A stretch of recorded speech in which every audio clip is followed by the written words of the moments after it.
Hey everyone, me again. I'm here for my VEDA number 5. And you're probably wondering what that is. Well, I've made the decision that this has to be done. What this is, what I use it for, it's a type of closet. I think looking at Google images in the past of this type of travel trailer I live in, this originally is supposed to be like a pantry, have wired shelves in it. But whoever lived in this trailer before me used it, has a small closet, and I have been using it, has that also. Now it's not big enough at all, wide enough. See how wide it is for really to use for hang-ups, although I did before my landlord added me on my new room, that added on room that has a big closet for hanging clothes, and then it has a shelf on top, and then another closet with shelves. I did have all my hang-up clothes in here, and let me tell you, they would get wrinkled. Terrible. So I have let this closet go. It's a mess. And I want to show you a before, and then when I tackle it, I'm going to show you an after. So I hope you're brave enough to look in here. Oh boy.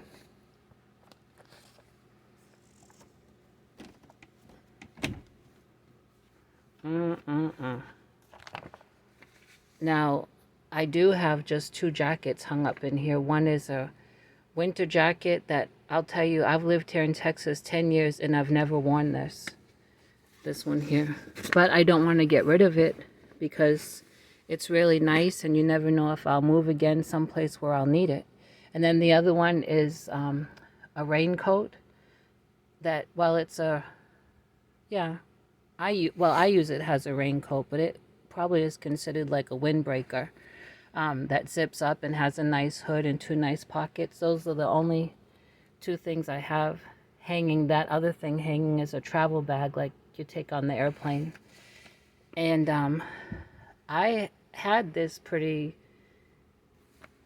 organized at one time with one of those hanging things, and I have another one of those hanging things somewhere that I need to put up here. Once I take everything out, and I'll vacuum this out and wipe it down, and then I'll put in that hanging thing there and fold up things. I tried to have like sheets and pillowcases in one thing, and winter things like those knitted slippers that my friend's mother had made, and then these, that variegated thing, those are actually fingerless gloves that I had made myself. I don't want to take them out to show you because everything may fall.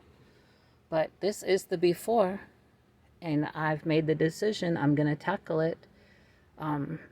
This is not how I live, but being sick, just about 2 months, I couldn't hardly do anything. And it will feel good to have it all organized. So that's what I'm going to be planning to do. Not tonight because I am tired. I ran around all morning. But we'll see if tomorrow I can start this.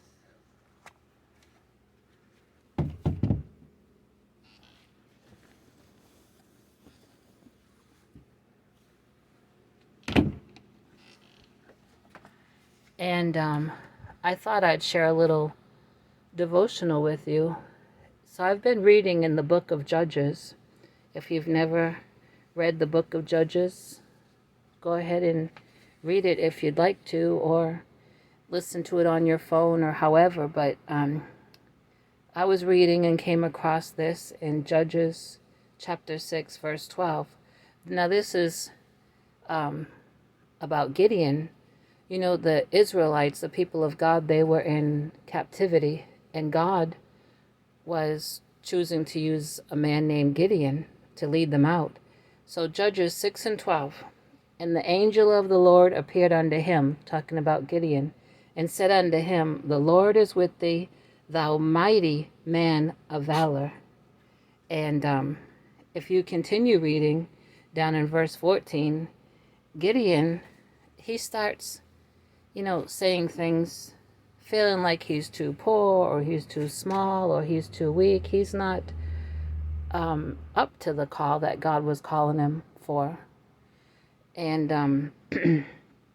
I was reading all about that, and I got to thinking, sometimes we may find ourselves the same way. We feel the Lord moving on us to do something, and we may feel, God, I can't do that. I'm too shy to do that. I'm not smart enough to do that. I'm not good with words, to say that. Whatever. We just start thinking things that turn into excuses to not do what we feel like God is asking us to do. And it's just better to trust the Lord. I mean, He created us. He knows what we're able to do, and God never calls somebody or moves on them to go and do something that He doesn't equip them to do. God is not like that. And so I used to know someone that always would say, he would say, well, God be with you. God be with you. Like when greeting each other. And that's a wonderful thing to say. And yeah, I want God to be with me, but I'd tell him, hey, God is with me because God is in me. The Bible says, in Him we live and move and have our being. And so let's not be like Gideon was during this time and make excuses.